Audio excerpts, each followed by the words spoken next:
جزاک اللہ علامہ بندیالوی، ماشاءاللہ پیر بخاری۔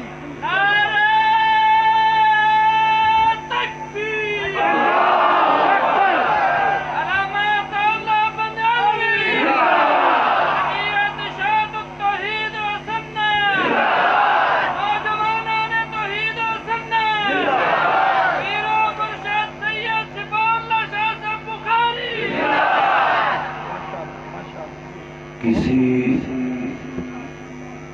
تنظیم کے تربیتی اور اصلاحی اجتماع میں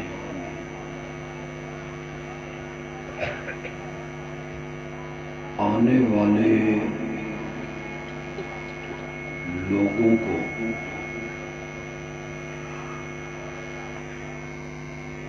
یہ بتانا بہت ضروری ہوتا ہے کہ دوسری مذہبی جماعتوں کے علاوہ ہماری جماعت کا ساتھ کیوں دینا چاہیے؟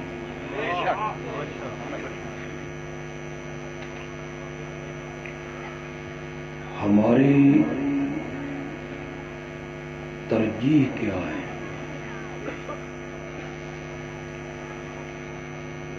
کئی جماعتیں ہمارے ملک میں مذہب کے نام پہ کام کر رہی ہیں،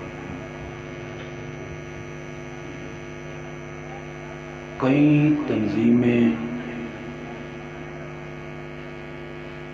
ختم نبوت کے عنوان پر کام کر رہی ہیں،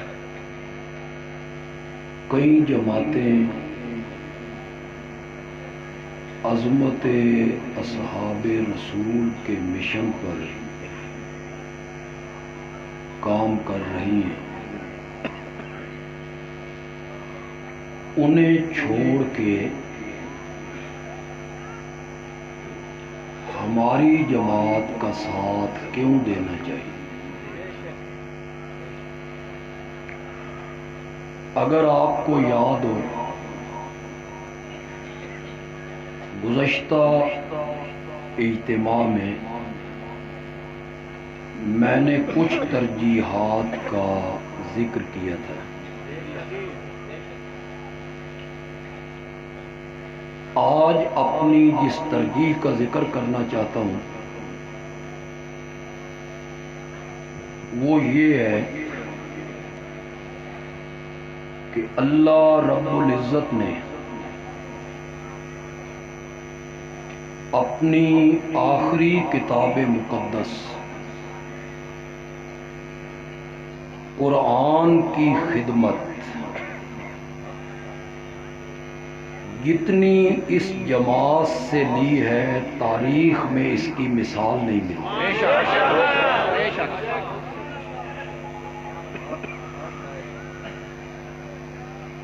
شعبان اور رمضان کے 2 مہینوں میں ملک کے مختلف مدارس میں تفسیر قرآن کی کلاسیں لگتی ہیں، دور دراز سے طلباء علماء آتے ہیں، معلمین انہیں قرآن کی تفسیر پڑھاتے ہیں۔ آپ یقین کریں، جتنے مدارس میں شعبان اور رمضان کی چھٹیوں میں قرآن پاک کی تفسیر کی کلاسیں لگتی ہیں، ان میں 99% مدارس کا تعلق اشاعت التوحید سے۔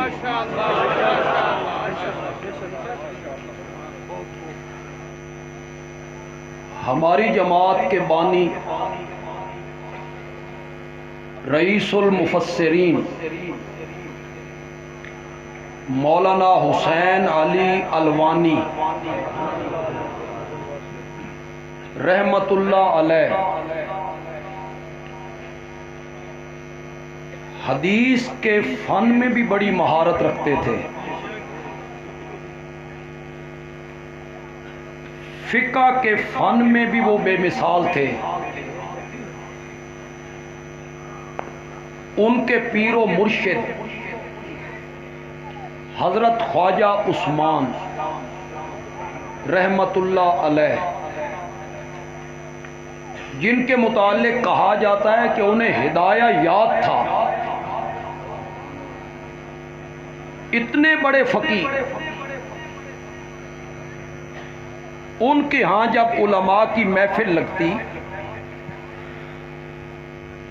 اور کسی مسئلے پر علماء اپنی رائے دیتے تو خواجہ عثمان رحمت اللہ علیہ آخر میں کہتے، مولوی حسین علی تیری کیا رائے؟ مولانا حسین علی فرماتے، فتاوی قاضی خان نے یوں لکھا ہے، بحر الرائق نے یوں لکھا ہے، فتاوی عالمگیری نے یوں لکھا ہے۔ تو خواجہ عثمان کہتے، میں یہ نہیں پوچھتا کہ فتاوی قاضی خان والا کیا لکھتا ہے، میں یہ پوچھتا ہوں مولوی حسین علی کیا کہتا ہے۔ فقہ میں بھی وہ بے مثال ہیں، فن حدیث میں بھی ان کی کوئی مثال نہیں، لیکن سب سے بڑی خوبی جو مولانا حسین علی الوانی رحمت اللہ علیہ کی ہے وہ یہ ہے کہ انہوں نے قصے، کہانیاں، سیف الملوک، وارث شاہ کی ہیر اور موضوع روایات سننے والوں کا ذہن اللہ کے قرآن کی طرف موڑ دیا تھا۔ انہوں نے انہیں بیدار کیا کہ قرآن پڑھو اور اپنے عقائد قرآن کے مطابق بناؤ۔ میری یہ ترجیح ہے، میری جماعت کی یہ ترجیح ہے کہ رب نے قرآن کی اتنی خدمت اس جماعت کے علماء سے لی ہے، ماضی میں اس کی مثال نہیں ملتی۔ پھر میری جماعت کی ترجیح یہ ہے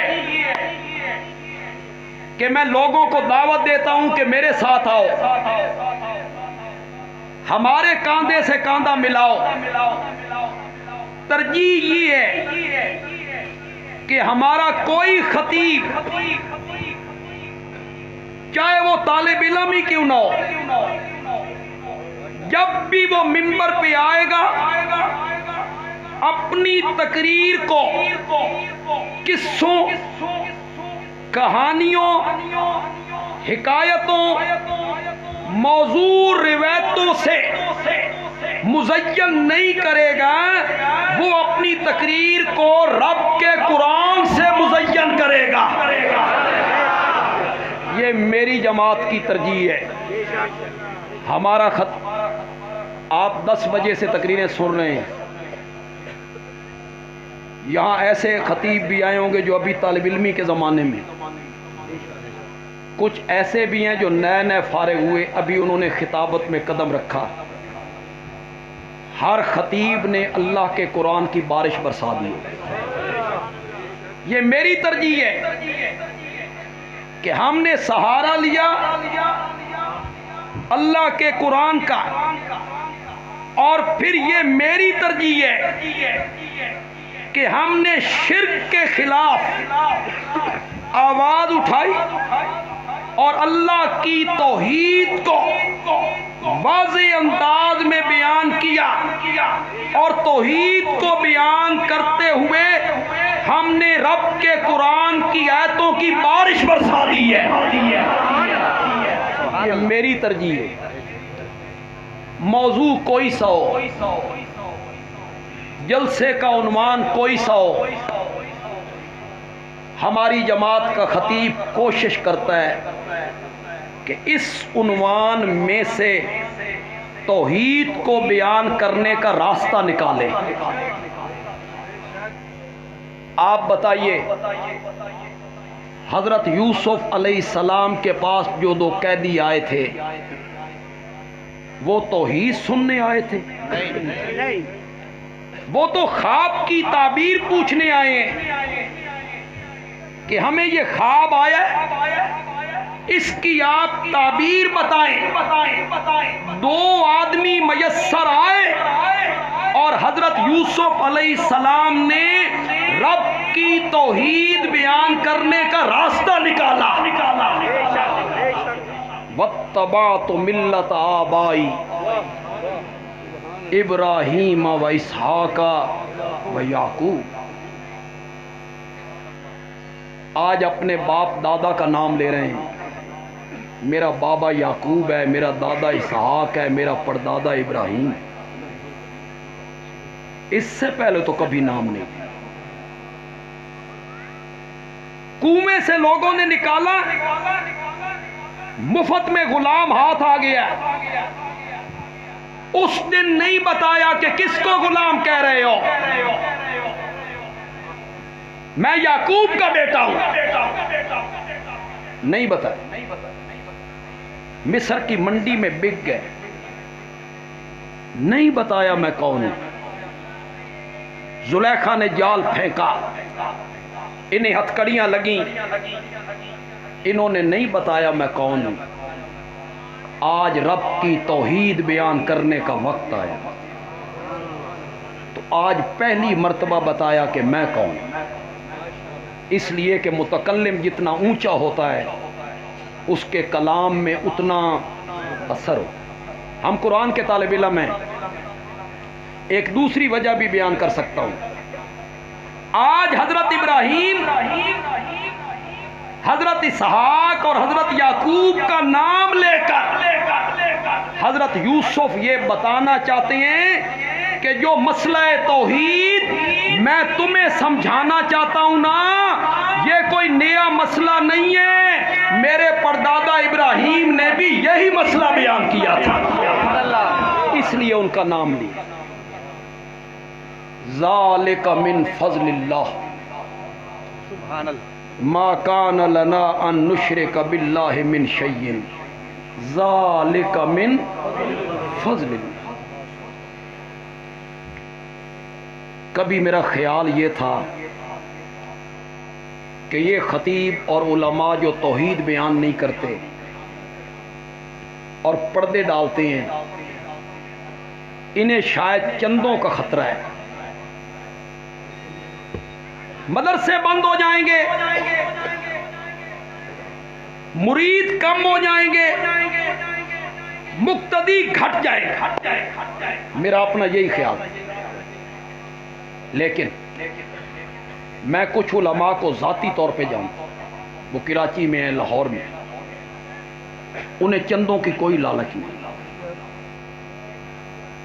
انہیں مقتدیوں کی کوئی لالچ نہیں، انہیں مریدوں کی کوئی لالچ. پھر توحید بیان نہیں کرتے. اب میرا ذہن یہ بن گیا ہے کہ شرک کے خلاف آواز اٹھانا اور رب کی توحید کو بیان کرنا ذالک من فضل اللہ، یہ اللہ نے ہماری قسمت میں کیا. انہیں اللہ نے محروم کر دیا. 3 گھنٹے ان کی تقریریں ہوتی ہیں، سارے موضوع بیان ہوتے ہیں. ایک مظلوم موضوع بیان نہیں ہوتا تو وہ رب کی توحید. اور توحید بیان کریں گے تو اس کا انداز یہ ہوگا دکانوں سے کچھ نہیں ہوتا، فیکٹریوں سے کچھ نہیں ہوتا. کیوں؟ ہندو کیا کہتے ہیں؟ دکانوں سے ہوتا ہے. کسی ہندو سے پوچھو نا، وہ کیا کہتا ہے؟ دکانوں سے ہوتا ہے. دکانوں سے کچھ نہیں ہوتا. پھر وہ بیان کرتی ہیں رب نے چلتے ہوئے پانی پہ زمین کو بچھا دیا، زمین ڈولنے لگی تو پہاڑوں کی میخیں ٹھونک دی، بغیر ستونوں کے آسمانوں کی چھت کھڑی کی، اس میں ستارے جڑ دیے، چاند کی ضیاء پاشیاں دیکھو، سورج کی آتشی کرنیں دیکھو، یہ فصلیں دیکھو، نباتات دیکھو، جمادات دیکھو، یہ سبزہ دیکھو، انار چیرو اس کے اندر لگے ہوئے دانے دیکھو، یہ کیلے دیکھو، سیب دیکھو، اور وہ مطمئن ہوتے ہیں کہ ہم نے رب کی توحید بیان کی، ہم نے رب کی توحید بیان کی، جان کی امان پاؤں تو عرض کروں رب کی صفات کو بیان کرنے کا نام توحید نہیں ہے۔ کتنے لوگ میری بات کو سمجھیں گے، میرے اشارے کو سمجھیں گے؟ آپ کی سبحان اللہ بتائے گی کہ آپ میرا اشارہ سمجھ گئے۔ بندیالوی کہتا ہے الا اللہ بعد میں ہے، پہلے کیا ہے؟ لا، جو تو بیان کرتا ہے وہ الا اللہ ہے، جو اشاعت والے بیان کرتے ہیں وہ لا الہ سے شروع ہوتے ہیں۔ توحید نفی کا نام ہے، توحید اس بات کا نام نہیں۔ آپ ساری زندگی کہتے رہے اللہ عالم الغیب ہے، اللہ مختار کل ہے، اللہ اولاد دینے والا ہے، شفائیں دینے والا ہے، رہائیاں دینے والا ہے، نفع نقصان کا مالک ہے، کسی کو کوئی تکلیف نہیں۔ جب آپ کہیں گے اللہ ہی عالم الغیب ہے، اللہ کے سوا کوئی نبی ولی عالم الغیب ہو، پھر تکلیف ہے۔ توحید نام اس بات کا نہیں، توحید نام کس کا ہے؟ آپ ساری زندگی بیان کرتے رہیں انکا سمیع الدعا، تو ہے پکاروں کا سننے والا، السمیع لکل دعا، اللہ ہے۔ ساری زندگی بیان کرتے رہو، کسی کو تکلیف نہیں ہوگی۔ اور جب آپ کہیں گے کوئی نبی، کوئی ولی، کوئی پیر، کوئی فقیر، کوئی عالم، کوئی شہید جو اس دنیا سے چلا گیا، وہ دنیا والوں کی دعا، سلام، آذان، پیغام سننے کی صلاحیت نہیں رکھتا، یہ بیان کریں گے پھر کیا ہوگی؟ توحید اس بات کا نام نہیں ہے، توحید کس کا نام ہے؟ نفی کا ہے۔ اشاعت و توحید کے علماء نے، ہمارے اکابرین نے،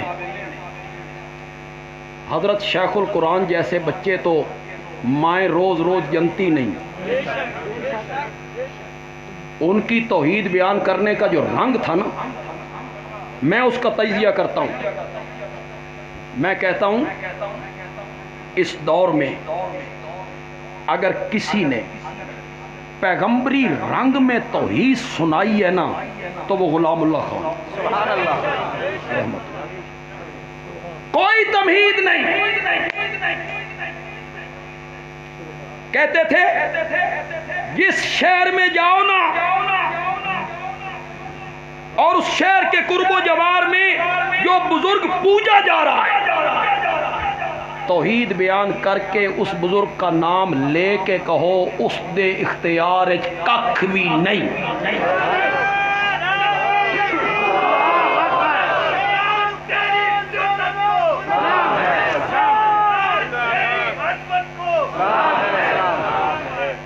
اس کے لیے ہماری جماعت کے علماء نے مارے کھائیں، گولیاں چلتی رہیں اور پیر بخاری قرآن سناتا رہا۔ سنگوالا کی مسجد در و دیوار آج بھی اس بات پہ گواہ ہے، سگر کی گلیاں سگر سے کوئی آدمی آئے ہوتا، سگر کی گلیاں اور سگر کے در و دیوار اس بات کی شہادت دیں گے کہ مولانا غلام اللہ خان پر توحید بیان کرنے کی پاداش میں پتھروں کی بارش برسائی۔ پشاور کی اس مسجد کے محراب سے پوچھو، یہاں توحید بیان کرتے ہوئے ان کے گلے پہ استرے چلائے، 6 انچ کا کٹ لگا،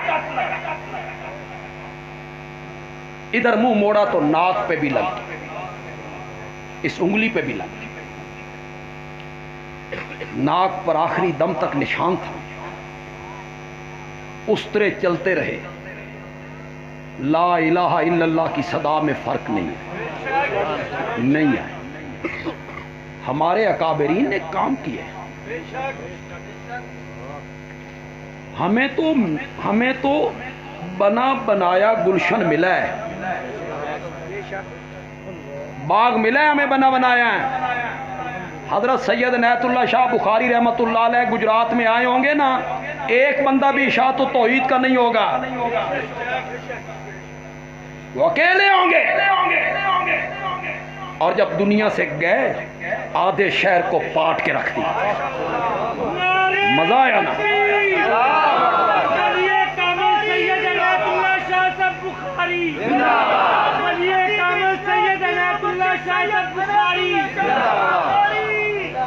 میرے والد مرحوم سرگودا میں صرف ایک گھر تھا اشاعت و توحید، صرف ایک گھر جو میرے والد صاحب کو لانے والا تھا۔ صرف 13 سال ملے میرے والد صاحب، 13 سال کا عرصہ کوئی عرصہ نہیں، 13 سال کے بعد انہوں نے آدھے سرگودے کو پاٹ کے رکھ دیا درسوں کے ذریعے۔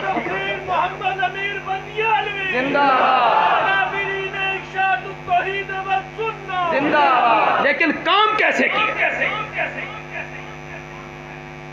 میرے والد صاحب جس مکان میں آ کے رہے اس کا کرایہ 55 روپے تھا، اور میرے والد صاحب کی تنخواہ 50 روپے تھی، 50 روپے، 5 روپے اپنی طرف سے کرایہ میں داخل تھا۔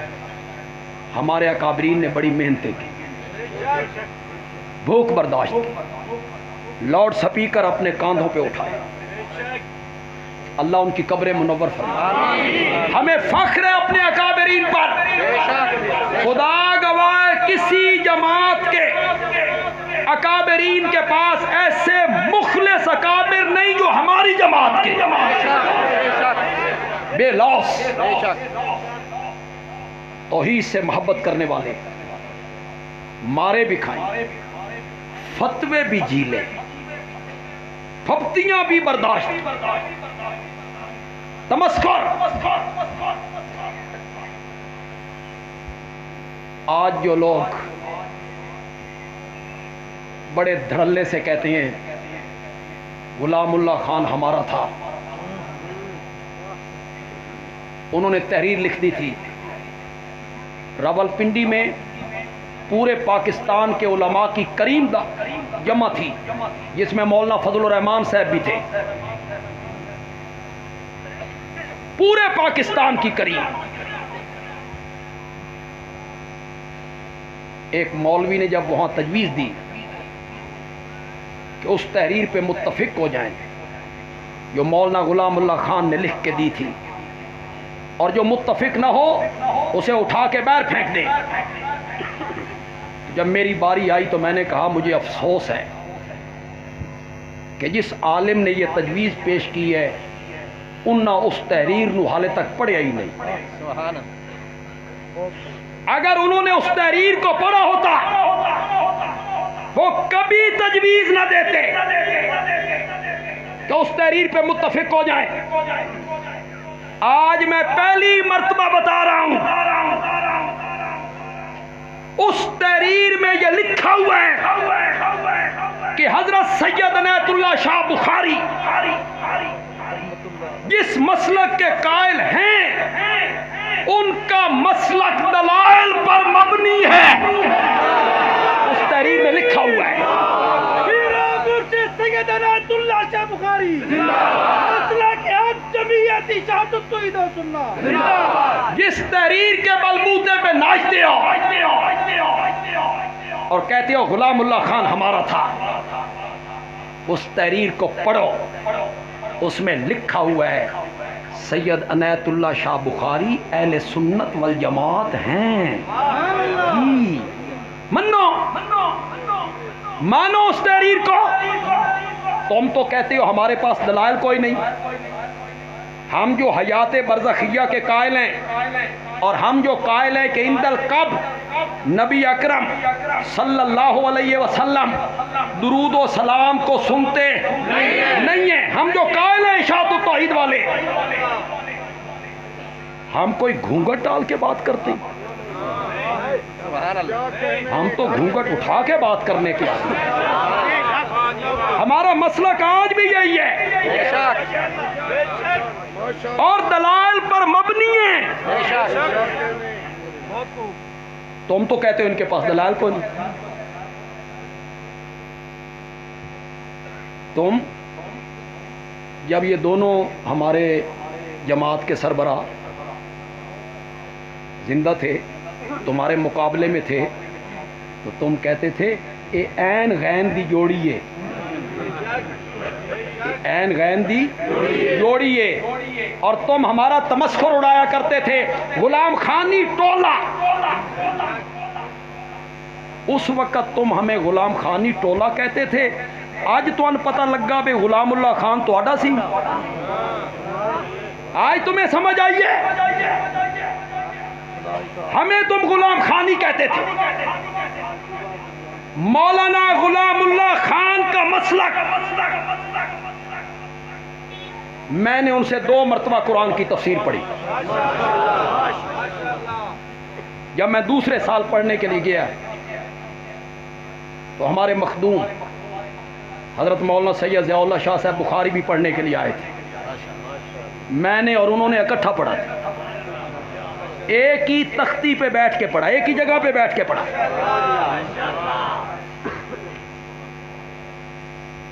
دورہ تفسیر ہم نے پڑھا، ہم نے ان سے دورہ تفسیر پڑھا ہے۔ علماء کرام عصر سے لے کے مغرب تک حضرت شیخ القرآن پڑھایا ہی مسئلہ حیات النبی پڑھاتے تھے۔ آج تمہیں پتہ چل گیا کہ غلام اللہ خان کا مسلک کیا تھا؟ مولانا غلام اللہ خان کا مسلک اٹھاؤ، تفسیر جواہر القرآن 3 پارہ، او کالذی مر علی قریۃ، حضرت عزیر کا واقعہ اٹھاؤ، 4 پارہ دیکھو، وَلَا تَحْسَبَنَّ الَّذِينَ قُتِلُوا فِي سَبِيلِ اللَّهِ أَمْوَاتًا بَلْ أَحْيَاءٌ عِندَ رَبِّهِمْ يُرْزَقُونَ۔ اس آیت کو اٹھاؤ، تفسیر جواہر القرآن پڑھو، تمہیں پتہ چلے مولانا غلام اللہ خان کا حیات النبی کے بارے میں مسلک کیا۔ نعرہ تکبیر، مسلک حق جمعیت اشاعت التوحید و سنت، شیخ القرآن مولانا غلام اللہ خان زندہ باد۔ فتووں سے کیا ہوتا ہے؟ عنایت اللہ شاہ صاحب بخاری، فتووں سے کیا ہوتا ہے؟ فتوے تم لگاتے ہو اپنے مقتدیوں کو مطمئن کرنے کے لیے، ہمارے دلائل جو ہیں نا یہ پتھر سے زیادہ وزنی ہے، تاں تسا سان پتھری آکھ دے ہو، اس لیے کہ ہمارے دلائل جو ہیں نا وہ پتھر سے زیادہ وزنی ہے۔ جب تم مقابلہ نہیں کر سکتے ہو ہمارے دلائل کا، قرآن کا مقابلہ کون کرے؟ موضوع روایتیں، خبر واحد، قرآن کے مقابلے میں کون سنے بھائی؟ کون سنے؟ جب تم ہمارے دلائل کا مقابلہ نہیں کر سکتے ہو نا، پھر یہ حربے استعمال کرتے ہو، پتھری نے، غلام خانی نے، دیوبندی نہیں، دیوبندیت دی جڑی مہر ہے نا وہ تواڈے جیب وچ ہے، جس پر تم لگاؤ گے وہ دیوبندی بنے گا، جس پہ تم نہ لگاؤ گے وہ دیوبندی نہیں بنے گا۔ میرے حدیث کے استاد تھے حضرت قاضی شمس الدین، کون کون یاد آ رہا ہے یار آج؟ واقعی شمس المحدثین تھا، اسم با مسمى شمس الدین۔ جب 100 سالہ اجلاس ہوا نا دیوبند میں، سن سکتے ہو تو سنا، جب 100 سالہ اجلاس ہوا نا دیوبند میں تو حضرت قاضی شمس الدین رحمت اللہ علیہ کو سٹیج پہ بلا کے ساری پبلک کے سامنے پگڑیاں بدھائی گئیں، اور تساں جڑے دیوبند دے ٹھیکیدار ہو تو آکھیا گیا بے دفتروں وصول کر لو۔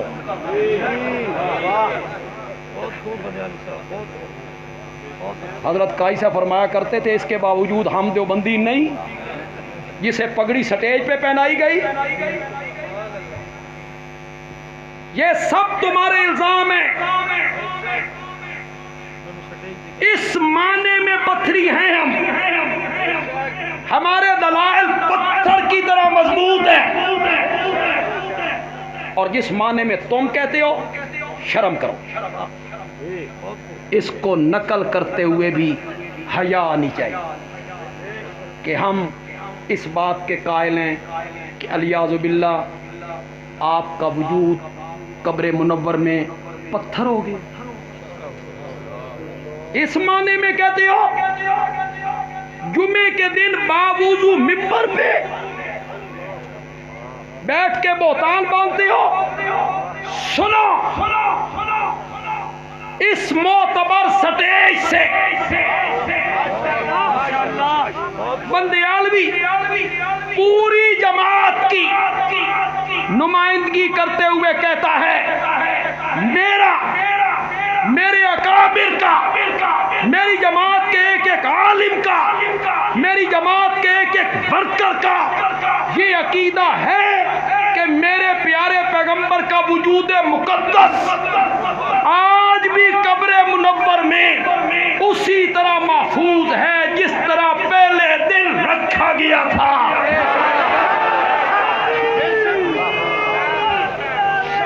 نعرہ تکبیر! حیاتیہ تمہاری موت آئی، حیاتیہ تمہاری موت آئی، بندیالوی تیری جرت کو، علماء حق، علماء اشاعت التوحید و سنت، میں آپ کے وجود مقدس کے تر و تازہ ہونے کو کسی چیز سے تشبیہ دے دوں، میرے نبی کے وجود مقدس کی تر و تازگی کی توہین ہو جائے۔ خدا دی قسم میں تشبیہ بھی نہیں دینا چاہتا۔ گلاب کا پھول اپنی ٹہنی پر اور مچھلی دریا میں اتنی تر و تازہ نہیں ہوتی جتنا میرے نبی کا وجود مقدس قبر منور میں تر و تازہ ہے، تر و تازہ۔ بہتان باندھنا چھوڑ دو، میں بڑے معتبر سٹیج سے یہ اعلان کر رہا ہوں، بہتان باندھنے چھوڑ دو۔ لوگوں کو متنفر کرتے رہتے ہو کہ الیاذ باللہ یہ کہتے ہیں کہ میں کیسے دہراؤں اس کو، پتہ نہیں اس بات سے علماء اتفاق کریں یا نہ کریں، نہ بھی کریں، میرا اپنا یہ خیال ہے۔ میرے نبی کے وجود مقدس کو جب آخری غسل دیا گیا اور کسی کپڑے سے اس کو پوچھا گیا، اگر کوئی قطرہ پوچھنے سے رہ گیا اور اس قطرے سمیت میرے آقا کو دفن کر دیا گیا، وہ قطرہ بھی آج تک اسی طرح محفوظ۔ یہ میری جماعت کا مسئلہ ہے۔ میرے نبی کا وجود مقدس مدینہ منورہ کی قبر منور میں تر و تازہ محفوظ ہے، اور میرے نبی کی روح مبارک جنت الفردوس میں ہے۔ عالم برزخ میں. یہ حیات دنیاوی نہیں ہے، یہ حیات برزخی جنت میں. یہ بندیالوی نہیں کہتا، یہ حسنین کی ماں کہتی، یہ حیدر کرار کی زوجہ محترمہ کہتی، یہ میرے نبی کی پیاری بیٹی کہتی ہے جو اکیلی رہ گئی تھی. بہنیں بھی فوت ہو گئی، بھائی بھی فوت ہو گئی. وہ فاطمہ کہ میرے نبی کے گھر آتی تو میرا نبی اٹھ کے استقبال کرتا، اس کے لیے چادر بچھاتی ہے. میرے نبی کے انتقال کے بعد اٹھاؤ بخاری، اٹھاؤ حدیث کی کتابیں. میری سیدہ فاطمہ رضی اللہ تعالی عنہ نے کہا واہ بتاؤ الا جبریل نہ ہو. کتنا مجمع ہے، سٹیج سارا بھرا ہوا علماء سے. علماء تو جانتے ہیں مزہ تام ہے کہ میں ترجمہ نہ کراں تے تسی سمجھ جاؤ. تہاڈی سبحان اللہ دسے گی بے تساں سمجھ گئے ہو، بندیالوی ترجمے کرن دی کوئی ضرورت نہیں. واہ بتاؤ الا جبریل نہ ہو من جنت الفردوس ماوا ہو. کس نے کہا؟ بولو تو صحیح یار. کیا کہا؟ من جنت الفردوس. تم کہو گے یہ بھی تو جنت ہے. میں کہوں گا فاطمہ نے صرف جنت نہیں کہا، جنت الفردوس کہا. ایک دفعہ پھر بخاری اٹھا، اس میں لکھا ہوا ہے جنت الفردوس وہ جگہ ہے جس کی چھت اللہ کا عرش بنتا ہے، جس کی چھت اللہ کا عرش بنتا ہے. جسد اقدس یہاں محفوظ ہے. کیڑے مکوڑے، مٹی، ریت کفن کو بھی نہیں کھا سکتی. کئی علماء اور واعظ اور خطیب نہیں بیان کرتے رہتے اور آپ سنتے رہتے ہیں حضرت ایوب علیہ السلام دے جسم میں کیڑے پہ گئے تو کیڑا کوئی نیچے گر جاتا تو اٹھا کے پھر اس کے اوپر رکھ دیتے تھے. کچھ مفسرین نے لکھا، علماء دیوبند میں سے بھی کسی نے لکھا، لیکن یہ سب اسرائیلی روایات ہیں جن کی سند کوئی نہیں. میں اس کا قائل نہیں، میں اس کا قائل نہیں. کس بنیاد پہ قائل نہیں؟ میں کہتا ہوں نبی کو وفات کے بعد بھی کیڑے نہیں کھاتے، زندگی میں کیسے کھاتے؟ میں اس کا قائل نہیں. آپ کا جسد اقدس یہاں ہے، روح مبارک. بولو تو صحیح زور سے یار، کہاں ہے؟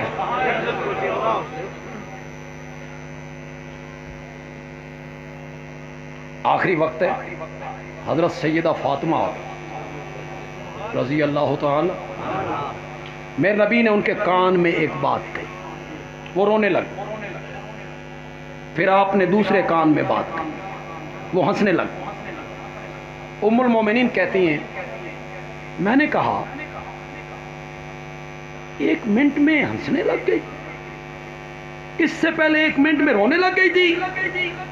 میں نے پوچھا، سنو بڑی آسان سی دلیل دے رہا ہوں، کوئی مشکل دلیل نہیں. سیدہ فاطمہ رضی اللہ تعالی عنہ نے فرمایا پہلے میرے بابا نے کان میں کہا جبریل ہر سال رمضان میں میرے ساتھ قرآن کا 1 مرتبہ دور کرتا تھا، اس مرتبہ 2 مرتبہ کیا ہے. لگدا تیری میری جدائی دا وقت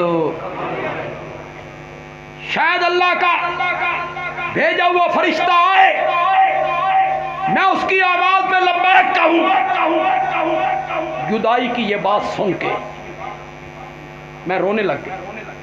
تو میرے بابا نے دوسرے کان میں کہا پریشان نہیں ہونا، میرے خاندان میں سے تو سب سے پہلے آ کے مجھے ملے گی۔ ہے روایت کے کوئی نہیں؟ زور سے بولو، سنوی سمجھاؤ اے ملاقات کتھے ہوئی ہے، ہمیں بھی سمجھاؤ۔ سیدہ فاطمہ دفن ہوئی جنت البقیع میں، میرے آقا حجرہ عائشہ میں، اے جسم تے نہیں ملے، پھر ہمیں بھی سمجھاؤ نا یار، یہ ملاقات کہاں ہوئی؟ ماننا پڑے گا جہاں میرے آقا کی روح مبارک پہنچی وہیں سیدہ فاطمہ کی روح مبارک۔ کتنے خطیب بیان کرتے، اگرچہ وہ کوئی اتنی مستند روایت نہیں، کتنے خطیب بیان کرتے ہیں کہ جس دن حضرت عثمان شہید ہوئے اس سے پہلے وہ سو گئے، انہیں خواب آئے، اٹھے تو مسکرا رہے، ان کی اہلیہ نے پوچھا کیا بات ہے؟ فرمایا خواب میں آقا کی زیارت ہوئی، حضرت ابو بکر اور حضرت عمر بھی ساتھ۔ پوچھا کئی دنوں سے پیاسے ہو، آج روزہ میرے ساتھ افطار کرنا ہے، آج روزہ۔ اے سانوی سمجھاؤ میاں، اے اکٹھیاں افطاریاں کتھے ہو رہی ہیں اس دنیا میں؟ جسد اقدس یہاں محفوظ ہے، روح مبارک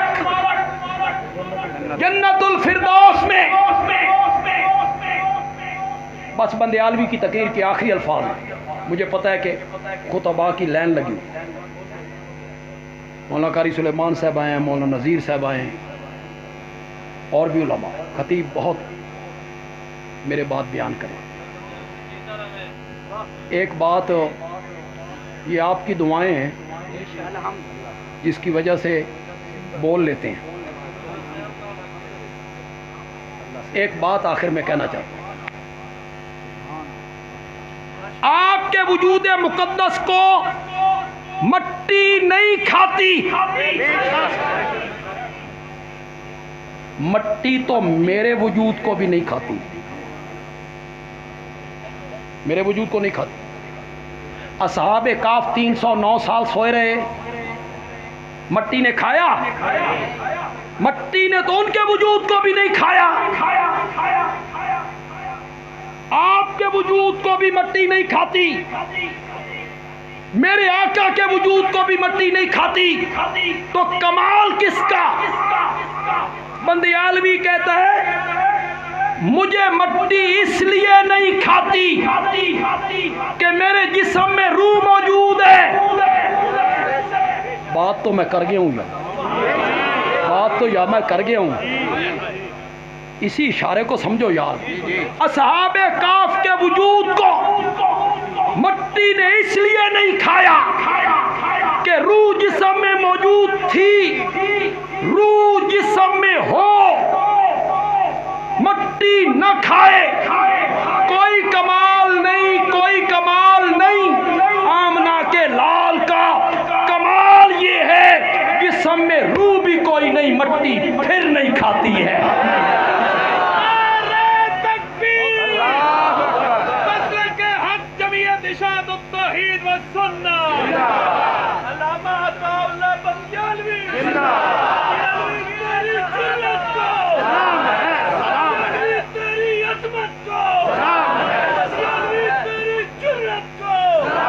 آپ کے وجود کو جبکہ اس میں روح مبارک موجود نہیں، پھر بھی مٹی نہیں کھاتی۔ اگلی دو باتیں علماء اور خطباء کے لیے کرنا چاہتے ہیں، عوام فائدہ حاصل کریں تو ٹھیک ہے، علماء کریں گے۔ زلیخا کے سامنے بند کمرے میں اگر جبریل کھڑا ہوتا اور زلیخا جبریل کو کہتی ہے تلک اتنے ویکھن والی اکھ کوئی نہیں، تے جبریل میں تن دعوت گناہ دینیاں، اور جبریل کہتا معاذ اللہ، کمال تھا؟ کوئی کمال نہیں، وہ نوری ہے، اس میں قوت شابانی نہیں، اس میں عورتوں کی خواہش نہیں، کمال یوسف کا ہے، جوانی یوسف کا حسن، 4000 مردوں کے برابر قوت، الگ کمرہ، سارے موانے ہٹ گئے، موانے رکاوٹاں، موانے کیا؟ سارے موانے ہٹ گئے، دیکھنے والا کوئی نہیں، الگ کمرہ۔ کوشش مرد نے نہیں کرنی، خود عورت آگے بڑھ رہی ہے۔ پھر یوسف کا تجرد، کنوارا ہونا،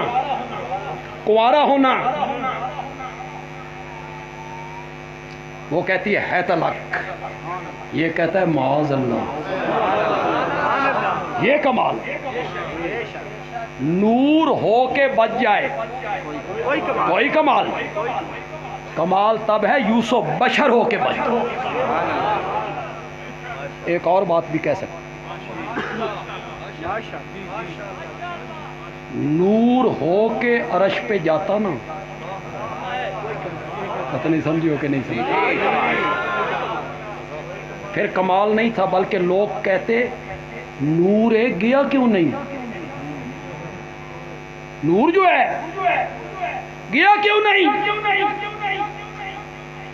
نور ہو کر جس کی ذات نور ہو عرش پہ جائے کوئی کمال نہیں۔ بس آخری اسی جوبن پہ تقریر چھوڑ دوں گا، شاید آخر و دعوانا بھی نہ کروں، جوبن پہ چھوڑ کے پیچھے ہٹ جاؤں گا۔ آپ کی داد بتائے گی کہ آپ کو میرا جملہ پسند آیا ہے، میرا جملہ پسند آیا۔ نور ہو کر اوپر جائے کوئی کمال نہیں، کمال یہ ہے عبد المطلب کا پوتا ہو، عبداللہ کا در یتیم ہو، آمنہ کا لخت جگر ہو، صفیہ کا بھتیجا ہو، ابو طالب ابو لہب عباس کا بھتیجا ہو، بشر ہو، بشر انسان ہو، اور پھر بلندی کے اس مقام پہ پہنچے جہاں حضرت موسیٰ کی روح بھی کبھی نہیں پہنچی، جبریل کا خیال بھی کبھی نہیں پہنچا۔